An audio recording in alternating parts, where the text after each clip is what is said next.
ఇక బీఆర్ఎస్ తరఫున ఆ పార్టీ వర్కింగ్ ప్రెసిడెంట్ కేటీఆర్ సైతం నేటి నుంచి 10 రోజుల పాటు జూబ్లీహిల్స్ నియోజకవర్గంలో రోడ్ షోలు, కార్నర్ మీటింగ్స్ నిర్వహించనున్నారు.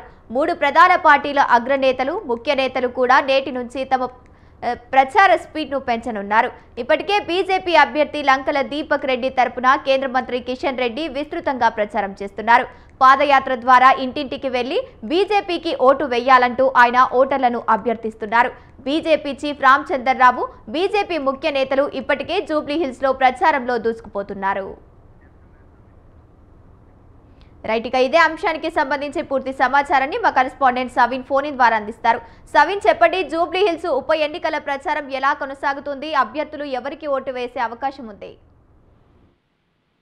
జూబ్లీహిల్స్ ఉప ఎన్నికలకు సంబంధించి ఇప్పటికే ప్రచార సమయం గడువు దగ్గర పడుతుండటంతో అన్ని పార్టీలు స్పీడ్ పెంచే ఈ రోజు నుంచి రోడ్ షోలు నిర్వహించబోతున్నారు. ముఖ్యంగా అటు అధికార కాంగ్రెస్ పార్టీ తరఫున సీఎం రేవంత్ రెడ్డి రంగంలోకి దిగుతుండగా బీఆర్ఎస్ పార్టీ నుంచి బీఆర్ఎస్ వర్కింగ్ ప్రెసిడెంట్ కేటీఆర్ ఈ రోజు నుంచి రోడ్ షోలు నిర్వహించబోతున్నారు. ముఖ్యంగా అక్టోబర్ 31వ తేదీ అంటే ఈ రోజు నుంచి నవంబర్ 9వ తేదీ వరకు కేటీఆర్ జూబ్లీహిల్స్ నియోజకవర్గంలో విస్తృతంగా ప్రచారం చేయబోతున్నారు. అందులో భాగంగా రోడ్ షోలు, కార్నర్ మీటింగ్స్ నిర్వహించబోతున్నారు. అక్టోబర్ 31వ తేదీన అంటే ఈ రోజు షేక్పేట్ లో కేటీఆర్ రోడ్ షో ఉంటుంది. నవంబర్ 1వ తేదీన రహమత్ నగర్, నవంబర్ 2వ తేదీన యూసఫ్గూడ, నవంబర్ 3వ తేదీన బోరబండ, నవంబర్ 4వ తేదీన సోమాజిగూడ, నవంబర్ 5వ తేదీన వెంగళరావు నగర్, నవంబర్ 6వ తేదీన ఎర్రగడ్డ, నవంబర్ 8వ తేదీన షేక్పేట, యూసఫ్గూడ, రహమత్ నగర్ ఈ 3 డివిజన్లకు సంబంధించి 2వ విడత రోడ్ షో కార్యక్రమం ఉండబోతోంది. అదే విధంగా ప్రచారం చివరి రోజు నవంబర్ 9వ తేదీన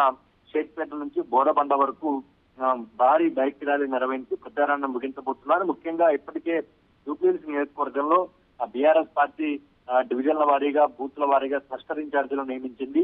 ఈ ఇన్ఛార్జీలు ఇప్పటికే ఇంటింటి ప్రచారం చేస్తున్నారు. మరోవైపు జూబ్లీహిల్స్ నియోజకవర్గ ఉప ఎన్నికలను దృష్టిలో ఉంచుకొని బీఆర్ఎస్ పార్టీ ఈసారి విస్తృతంగా వినూత్నమైన ప్రచారం చేస్తోంది.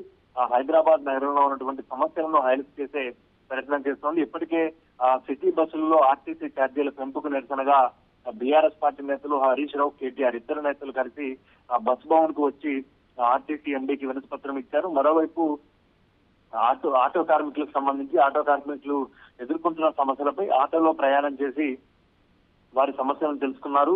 ఇక హైడ్రా మూసి బాధితులతో దీపావళి సంబరాలు, దీపావళి వేడుకల్లో పాల్గొన్నారు. ఇక రాష్ట్రంలో ఉన్నటువంటి ప్రధాన సమస్యలు నిరుద్యోగ బాకీ కార్డులను ఇంటింటికి పంచే ప్రయత్నం చేస్తున్నారు. అదేవిధంగా పింఛన్ పెంచడం లాంటి అంశాలను ప్రజల్లోకి తీసుకెళ్లే ప్రయత్నం చేస్తున్నారు. కాంగ్రెస్ పార్టీ అధికారంలోకి వస్తే 4,000 పింఛన్ పెంచుతామంటూ హామీ ఇచ్చింది. ఆ హామీని ప్రధానంగా బీఆర్ఎస్ పార్టీ హైలైట్ చేసే ప్రయత్నం చేస్తుంది. ఇక నగరంలో పారిశుద్ధ్య కార్మికుల సమస్యలపై బీఆర్ఎస్ పార్టీ మాట్లాడుతోంది. ముఖ్యంగా మరో ప్రధానమైన అంశం మైనారిటీల సంక్షేమం. ఇప్పటికే జూబ్లీహిల్స్ నియోజకవర్గంలో దాదాపు 1,00,000కు పైగా మైనారిటీ ఓటర్లు ఉన్నారు. ఇప్పటికీ కాంగ్రెస్ పార్టీ వ్యూహాత్మకంగా అడుగులు వేస్తూ హజారుద్దీన్ ని కేబినెట్ లోకి తీసుకోబోతున్నారు. కాబట్టి మైనారిటీల ఓట్లు బీఆర్ఎస్ పార్టీ నుంచి దూరం కాకుండా ఉండేందుకు మైనారిటీల సంక్షేమం, బీఆర్ఎస్ పార్టీ అధికారంలో ఉన్నప్పుడు ఏం చేశాము, ఇప్పుడు కాంగ్రెస్ పార్టీ అధికారంలోకి వచ్చిన తర్వాత ఏం చేస్తుంది, మైనారిటీలకు ఇచ్చినటువంటి హామీల అంశాన్ని ప్రధానంగా మైనారిటీల దృష్టికి తీసుకెళ్లే ప్రయత్నం చేస్తుంది. ఇక